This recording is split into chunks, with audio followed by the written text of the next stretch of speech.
What's going on, YouTube? I am Germ here, and today we're going to be talking about some esports news, but obviously we can always relate this esports news back to the CS investing world as well. I've made a couple of videos like this so far. They've all done pretty well, so I still like the idea of kind of mixing some of these into the channel. But obviously a couple days ago, we got some really big news in the CS2 esports world. We had reports that NiKo was set to be joining Falcons, and you can see here we had stuff from like Nell, we had stuff from HLTV tweeting this out, and it was really all over Twitter, all over Google, all over Reddit, all over the place that NiKo was going to be set to joining Falcons. And throughout the offseason, we've had a ton of different players rumored to be joining Falcons. Everyone from NiKo to his teammate Monacy to all these different kinds of big names. And obviously Falcons is not a super well-known team in the investing world or anything like that. Not like they have any main investments that people are often trading or talking about or whatever. And a lot of people might not even know exactly what Falcons is. So Falcons, formerly known as Falcons Esports prior to late 2022, they are a Saudi Arabian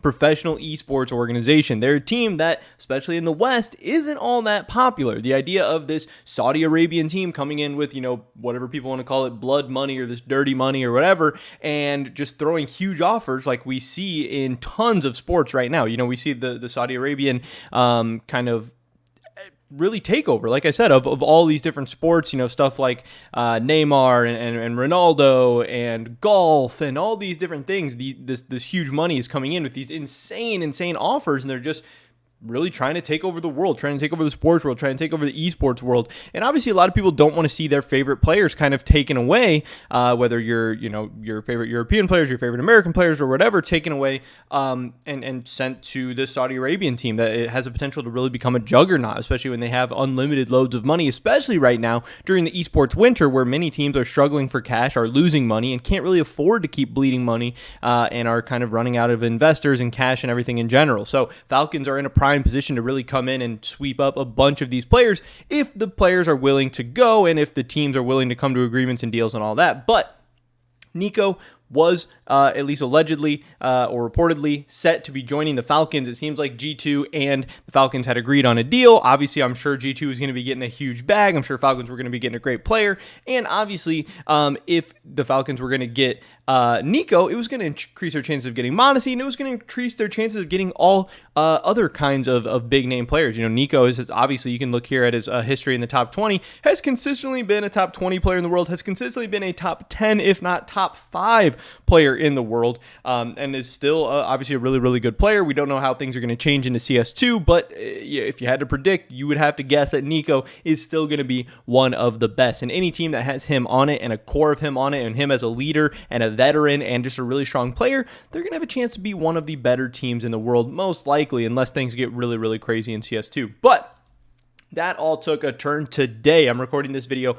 on November 6th of 2023. Just seems like a couple hours ago, this story came out where Nell added an update to his report, and he said NiKo to refuse Falcons to stay in G2. Here is his report, and obviously this caught a lot of people off guard. It got a lot of people hyped, a lot of people excited. Let's see what is going on here. According to our sources, NiKo has finally refused to join Falcons, even though the Saudi organization and G2 had agreed on the Bosnian player's transfer. So Falcons were down, G2 was down.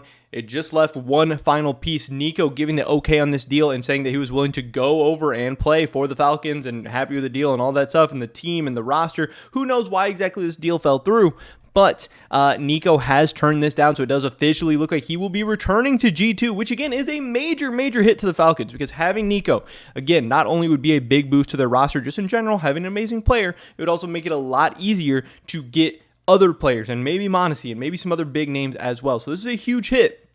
And obviously a huge boost for G2, who's already going to potentially be one of the best teams in CS2, one of the most popular teams in the world, all this stuff. That's not to say that G2 hasn't had their own controversies and their own, negative publicity and press and everything going on with their team, but obviously European fans and G2 fans and everyone are going to be really excited and happy to hear this.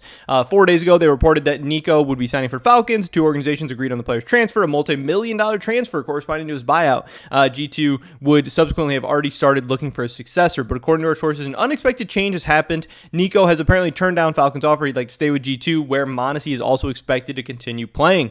A major blow for Falcons and their coach Zanik, as 4 players were benched by the Saudi organization yesterday. Boros is the only only remaining player. If you look at Falcons on HLTV right now, you can see Boros is their only player right now. They're looking for 4 other players, but obviously it's a really big time where a ton of players are moving around. They're going to not struggle to find some kind of roster, of course. The probable arrivals of Magisk and Snappy, 2 important positions remain to be filled, including the sniper. Several names have been discussed for this position, including Sunpayas and Shiro, 2 of the hottest operas on the scene, but nothing has yet been agreed to or signed. There's no doubt that Nico's refusal could change things for the Danish coach, who has work to do to create a contender team from scratch. But again, having what seems like unlimited money at his disposal definitely is going to make things a lot easier. So we'll have to see exactly how Falcons roster ends up shaking out. It seems like they're still going to be able to have a really, really strong team.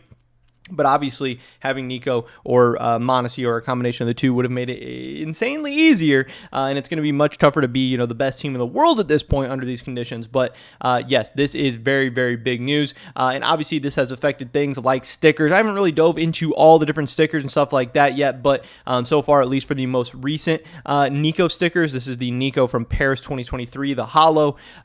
This sticker was relatively flat, I think, for a while. Obviously, the market's been up and down and all over the place. Paris has only been off sale for like a month at this point, and the CS2 markets in general have just been pretty crazy. But if we look at the last week when all this news has happened, it was about 11:50 when the week started. This news drops on November 2nd, and we immediately see this little bit of an uptick, and then a couple days later we see this big uptick. We definitely see an upward trend here when Nico is set to be joining the Falcons. Obviously, that means he's not going to have any new G2 stickers going forward. That means the Paris will be the final Nico G2 sticker, so that might add some rarity or scarcity or value to it or whatever. So it begins to go up, and then maybe some of the hype starts to die down a little bit. And then as we got this news today, the prices have continued to dip back down. They're still not to where they were a week ago, but again, that could just be a general little bit of a market uptrend, a little bit of a general Paris kind of flattening or uptrend on some signatures and stuff in general. But the price has definitely significantly come down over the past couple days, because now, obviously, G2 is a team that we expect to be continuing to make it to majors. We expect they're going to be at the Copenhagen major. That means another G2 Nico stickers coming out. That means there's definitely going to be less value, hype, and everything in the Nico G2 Paris, especially if this next set is borderless, which, of course, we still don't know if it's going to be or whatever. But yes, G2 does keep their core of Monesi and Nico set together. Again, they're expected to be one of the best and most exciting and strongest teams headed into the CS2 era. But this was just some really, really big news, really big change, a huge switcheroo. I actually thought that this take from this guy Bubsky, I don't know how you say his name, but he said it's also going to be interesting to see how star players will use Falcons' offer to leverage in negotiations with their current team. Keep an eye out if any superstars announce an extension in the next couple weeks. I believe the Device was the first one, and Astralis managed to convince him to stay. A hard situation for some teams who are already looking to cut down spending, potentially getting into bidding wars with Falcons.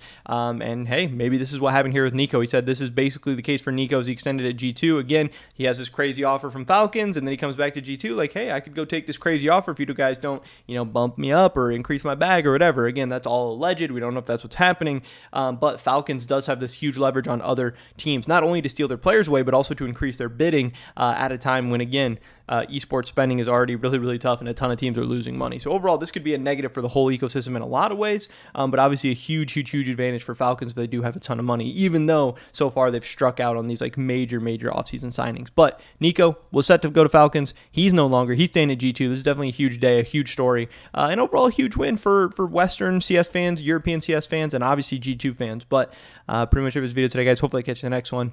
Until then, peace.